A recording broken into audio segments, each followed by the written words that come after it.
नमोऽस्तु सूर्याय सहस्ररश्मये सहस्रशाखान्वितसम्भवात्मने सहस्रयोगोद्भवभावभागिने सहस्रसङ्ख्यायुगधारिणे नमः।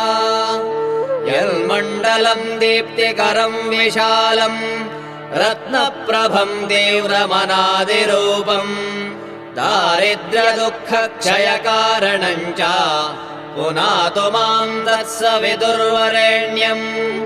यन्मण्डलम् देवगणैः सुपूजितम् विप्रैः स्तुतम् भावनमुक्तिकोविदम् तम् देवदेवम् प्रणमामि सूर्यम् पुनातु माम् तत्सवितुर्वरेण्यम्।